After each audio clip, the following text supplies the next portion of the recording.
Am I the asshole for not letting my sister-in-law use my work laptop? When my sister-in-law, Emily, told us she'd be happy to house sit and watch our cat while my husband and I visited my family, I thought it was a win-win. She could use a change of scenery, and we needed someone to take care of Whiskers.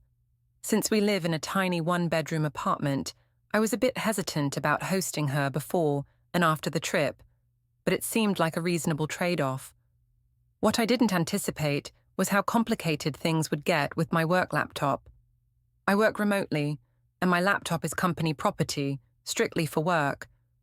I've always been very careful with it because it contains sensitive files and access to confidential company systems. I don't even use it for personal browsing or streaming. Emily, however, didn't seem to grasp the seriousness of this. On her first night with us, she casually asked if she could borrow my laptop to watch YouTube videos. I explained it wasn't a personal device and politely said no. She seemed to accept it at first, but the requests kept coming. Just for a little bit, she'd say, "I'm not going to mess anything up. I barely know how to use a computer."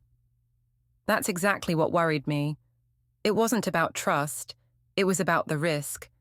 If something went wrong, I'd be the one in trouble with my job. To make matters worse, I knew I wouldn't be around to monitor things while I was out of town. After explaining the situation repeatedly, I decided to put a password on the laptop and made it clear it was off limits. Emily didn't take it well.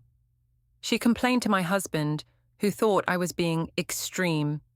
He said it wasn't a big deal and that I was overreacting. But to me, it was a big deal. My job depends on that computer, and it's not worth the risk, especially when there are plenty of other ways for Emily to entertain herself.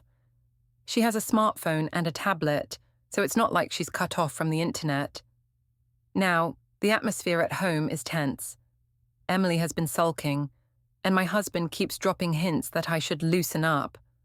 But I can't shake the feeling that I'm in the right.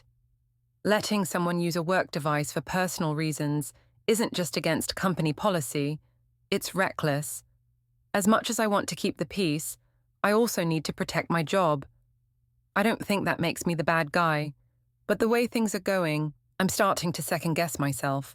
So, am I the asshole for not letting my sister-in-law use my work laptop?